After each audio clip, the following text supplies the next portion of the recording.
सबैमा नमस्कार। म मनोज कुमार साहू, प्रभु महालक्ष्मी लाइफ इन्स्योरेन्स इनारवा शाखा प्रमुख।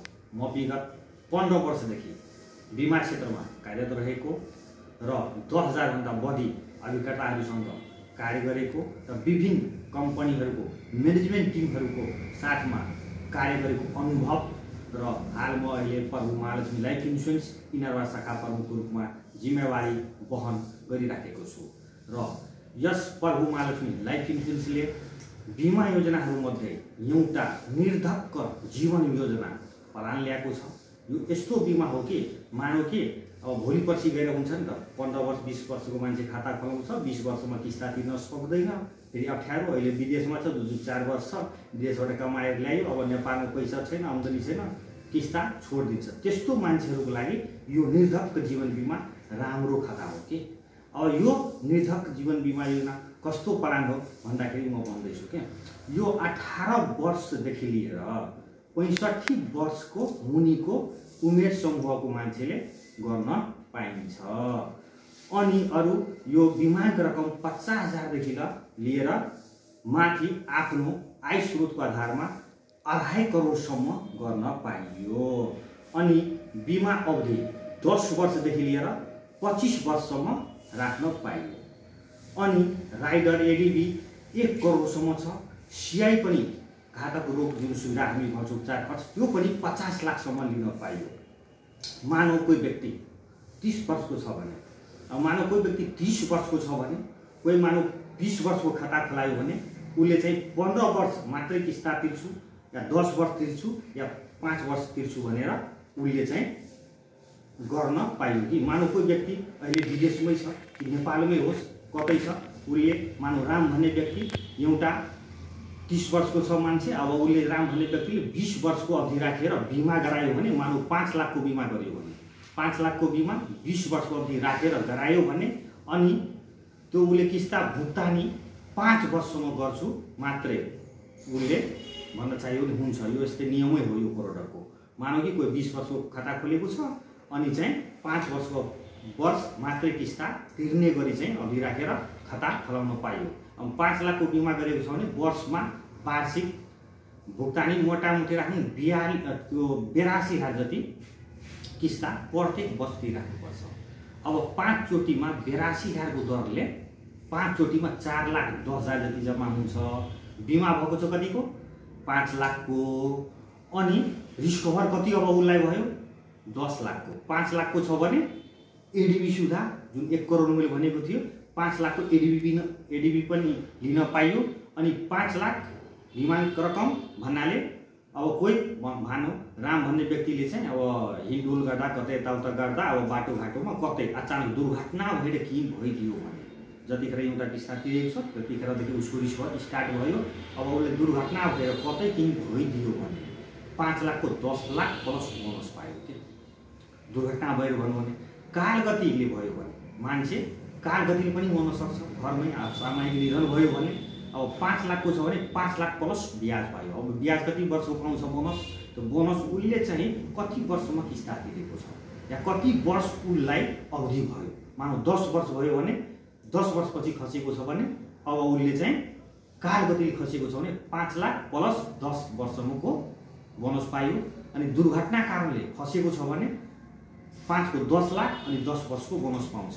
अनि एकै वर्षमा खस्यो भने 5 लाखको छ भने कालगतिले खस्यो भने 5 लाख प्लस बोनस, दुर्घटना कारणले खसेको छ भने 10 लाख प्लस बोनस 1 वर्षको पायो। के अब उसले जति वर्ष भइसकेको छ त्यति कति वर्ष भयो, मानव 20 वर्षको खाताले खोलेको छ, कतिले अब 1 वर्षपछि पनि खस्न सक्छ, 2 वर्षपछि खस्न सक्छ, 5 वर्षपछि खस्न सक्छ, कति वर्ष तिरेको किस्ता तिरेको छ या कति वर्ष उसले चाहिँ बितायो, के कति वर्ष भयो अवधि, त्यति वर्ष अवधिसम्मको बोनस पनि पाइयो। के अनि मानव कोही व्यक्तिले चाहिँ अब दुईटै कारणले मान्छे मरे हुन छ नि त, मान्छे मर्दैन, मरेन भने त अझै राम्रो, झन् राम्रो कुरो हो। भगवान् कृपाले सबै दिन राम्रै होस्।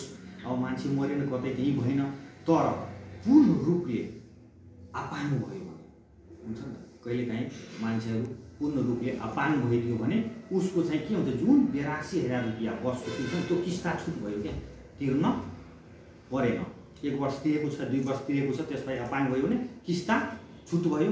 अनि मन्थली भत्ता पनि पाउँछ कि मन्थली भत्ता कति पाउँछ 1%।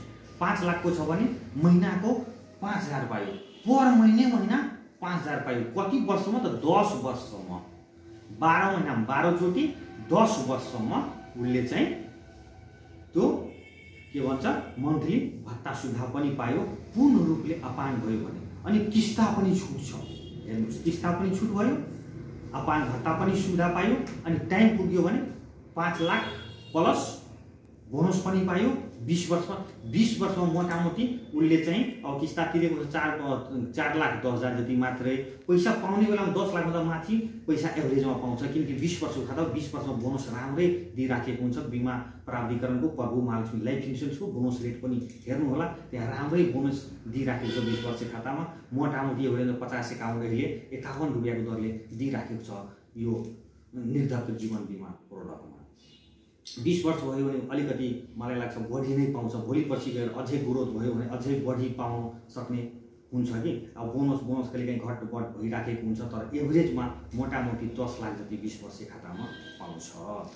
अनि मानौ जुन मैले एउटा 50 लाखको जुन भनेको थिएँ घातक सुविधा, त्यो पनि घातक रोग सुविधा लिन पाइयो 50 लाखसम्म। तर 50 लाख अब उसले बिमा कतिको गरेको छ, 50 लाखको गरेको 50 लाखको पायो कि 5 लाखको गरेको 5 लाख पायो। अब मानौ 5 लाखको बिमा गरेको छ भने, राम भने व्यक्तिले मानौ अब 5 लाखको यहाँ बिमा गरायो भने 5 लाखको बिमा गरेको छ, अनि उसले त्यो सुविधा लिएको छ भने अनि भोलि पछि गएर उसलाई त्यस्तो कुनै किसिमको भन्नाले अब कतिवटा सुविधा लिएको छ रोग सुविधा 7वटा 11वटा 15वटा 18वटा 36वटा, मानौ 15वटा घातक रोग सुविधा लिएको छ भने हाम्रो यो प्रभु महालक्ष्मी लाइफ इन्सुरेन्सबाट उसले 15वटा रोग मध्येबाट कुनै एउटा रोग लाग्यो भने 5 लाख रुपियाँ उसले पाउने हुन्छ।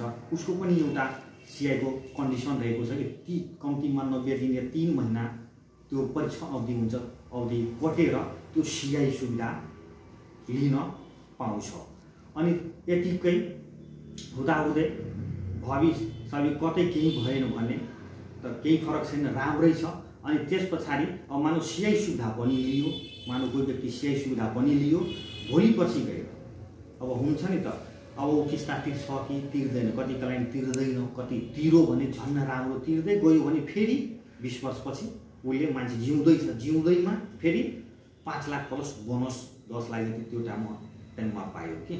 अनि त्यो बिचमै यो सुविधा लिइसकेको छ, सबै सुविधाहरू लियो, तर बिचमै 10 वर्ष 25 वर्षपछि मानव सिआई सुविधा लिइसकेको छ, उसले एउटा रोग लागेर पीडित भइसकेको छ, भोलि पछि गएर अब कुन कारणले फसेको छ, पछि 10-15 वर्षपछि कुनै कारणले फस्यो भने फेरि जुन कारणले फसेको छ त्यो अनुसारको सेवा सुविधा पनि पाइन्छ। यति भन्दै म आज यो निर्धक्क बिमाको बारेमा यति भन्दै आगामी दिनमा पनि यस्तै बिमा योजनाहरूको बारेमा भनिराखेको हुन्छु। आजको लागि यति नै।